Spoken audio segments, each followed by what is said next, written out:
Hi friends, எல்லோரும் எப்படி இருக்கீங்க? நல்லா இருக்கீங்களா? இன்றைக்கி பார்த்தீங்கன்னா நம்ம தோட்டத்தில் பூசணிக்காய் அப்படின்னு சொல்லக்கூடிய பரங்கிக்காய் அப்படின்னும் சொல்லுவாங்க. சில இடங்களில் நம்ம ஊரில் வந்து பூசணிக்காய் அப்படின்னு தான் சொல்லுவோம். அந்த காயை வந்து நம்ம இன்றைக்கி நம்ம தோட்டத்திலேயே பறித்து சக்கரை பூசணிக்காவை எந்த மாதிரி பொரியல் செஞ்சு சாப்பிட்லாம், அதோட நன்மைகள் வந்து எவ்வளோ இருக்குது அப்படிங்கிறத இன்றைக்கி பார்க்கலாம் ஃப்ரெண்ட்ஸ்.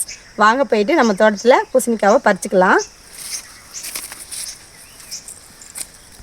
பாருங்கள், நம்ம பூசணிக்காவை இருக்கிற இடத்துக்கு வந்துட்டோம். இப்போ பூசணிக்காவை பறிச்சுக்கலாம். பாருங்கள் ஒருவர்களே, இதான் வந்து பூசணிக்காயோட கொடி. இதில் தான் நம்ம காய்ச்சிருக்குது பூசணிக்காய். இப்போ பறிச்சுக்குவோம்.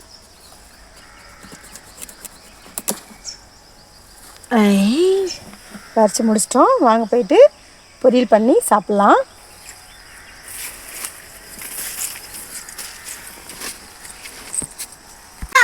இப்போ பாருங்கள், நம்ம பூசணிக்காவை பறித்து வந்து வச்சுருக்கோம்.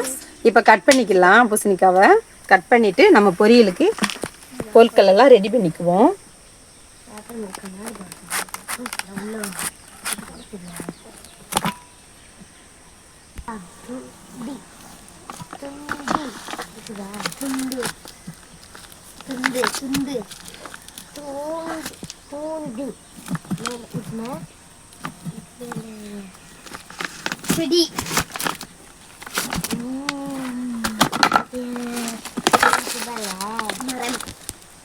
பாருங்க எப்படி இருக்குன்னு. சக்கரை பூசணிக்காங்க இது. நம்ம இப்போ எல்லாத்தையும் இதை சின்ன சின்ன பீசஸாக வந்து கட் பண்ணிக்குவோம். பகுதி மட்டும் நம்ம கட் பண்ணிக்கலாம்.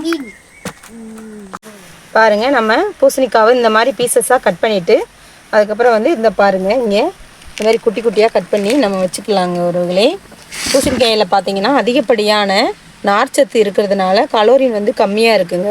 அதனால் செரிமானத்துக்கு ரொம்ப நல்லதுங்க. கண் பார்வை திறனை வந்து மேம்படுத்தக்கூடியது இந்த பூசணிக்காய். அப்புறம் பார்த்திங்கன்னா இதில் அதிகப்படியான பாஸ்பரஸ், இரும்பு சத்து இருக்கிறதுனால நோய் எதிர்ப்பு சக்தி அதிகமாக கிடைக்குதுங்க.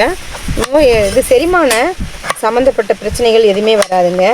இதில் வந்து நன்மைகள் வந்து அதிகமாக இருக்குது. குழந்தைங்களுக்கு கொடுக்கும்போது குழந்தைங்களுக்கும் பெரியவங்களுக்குமே ஸ்கின் வந்து சூப்பராக ஒரு சைனிங்காக இருக்குங்க. இந்த மாதிரி காய்களை சாப்பிடும்போது ஸ்கின் பிரச்சனை இருக்கிறவங்க, ட்ரை ஸ்கின் இருக்கிறவங்க இந்த காய்களை சாப்பிடும்போது அவங்க ஸ்கின் வந்து ஒரு சூப்பராக ஒரு சைனிங் கொடுக்கக்கூடிய ஒரு அற்புதமான காய்ங்க இந்த பூசணிக்காய். கருமுட்டை வளர்ச்சிக்கும் இந்த பூசணிக்காய் வந்து துணை புரியுதுங்க. பெண்கள் வந்து மாதவிடாய் பிரச்சனையெல்லாம் அவதிப்படுறவங்க, குழந்தையின்மை பிரச்சனையுமே சரி பண்ணக்கூடியது. இந்த பூசணி விதைகளை சாப்பிடும்போதும் இந்த பூசணிக்காய்களை சாப்பிடும்போதும் ஆண்மைத்தன்மையும் அதிகரிக்கக்கூடிய ஒரு தன்மை உண்டுங்க.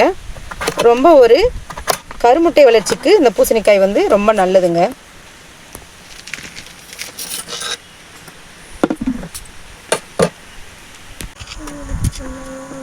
இப்போ வாங்க நம்ம அடுப்பு பற்ற வச்சுக்கலாங்க.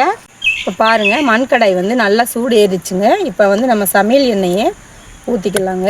தேவையான அளவு ஊற்றிக்கலாம். இப்போ எண்ணெய் காஞ்சிடுச்சுங்க. நம்ம கடுகு உள்ளே சேர்த்துக்கலாம். கடுகு உளுந்து,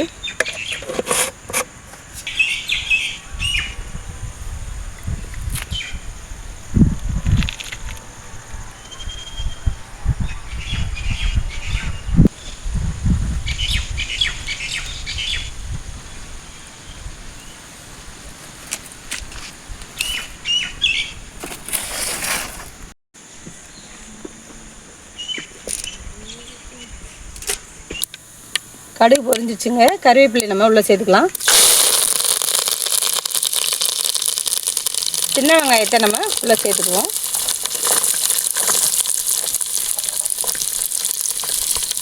வத்தல் உள்ளே சேர்த்துக்குவோம்.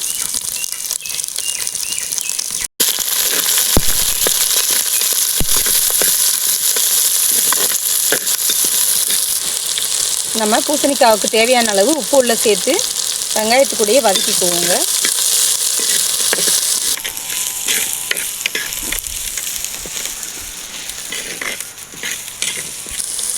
வெங்காயம் வந்து பார்த்திங்கன்னா இந்த மாதிரி பொன்னிறமாக செவந்த உடனே நம்ம வந்து அலசி எடுத்து வச்ச பூசணிக்காய் துண்டுகளை உள்ளே சேர்த்துக்கலாங்க.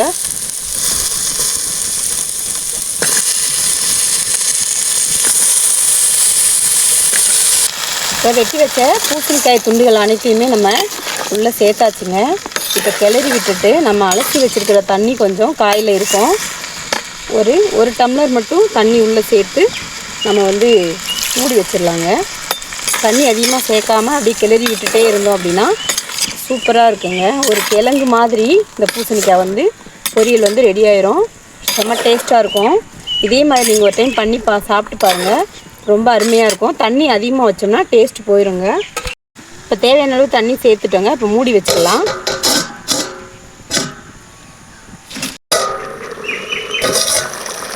பாருங்கள் காய் வந்து எவ்வளோ சூப்பராக வெந்திருக்குன்னு பாருங்கள்.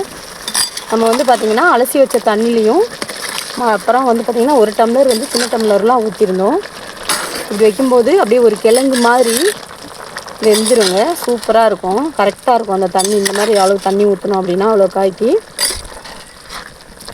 இன்னும் கொஞ்சம் நேரம் மூடி வச்சுருவோங்க, வேகட்டும்.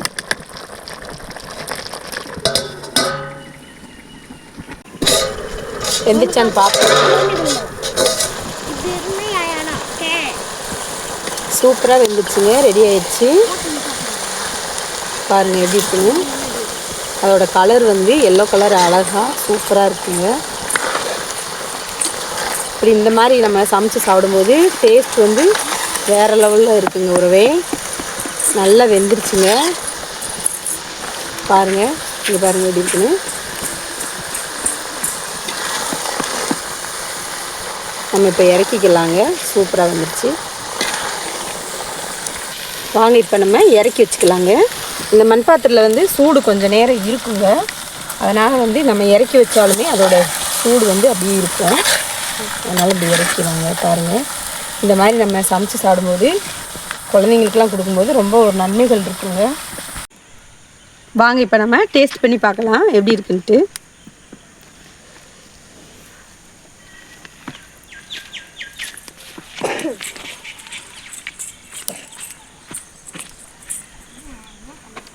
அருமையாக இருக்குங்க. அட்டகாசமாக இருக்குது. இது சக்கரை பூசணிக்காய் நாட்டுக்காய் அப்படின்றதுனால டேஸ்ட் வந்து சூப்பராக வேறு லெவலில் இருக்குங்க. ஒருவர்களே நீங்களும் இதே மாதிரி காய் கிடச்சிக்கும் போது சமைச்சு நீங்களும் குழந்தைங்களும் சாப்பிடுங்க. ஒருவர்களே ரொம்ப ஒரு ஆரோக்கியமானது இந்த காய்.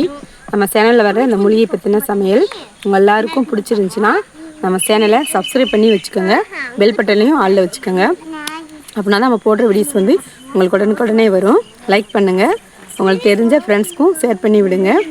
மற்றொரு அருமையான வீடியோவில் உங்களை சந்திக்கிறேன். நம்ம வீடியோ எப்படி இருந்துச்சுன்னு கமெண்ட் பண்ணுங்க. ஒருவர்களே டாட்டா பை பாய்.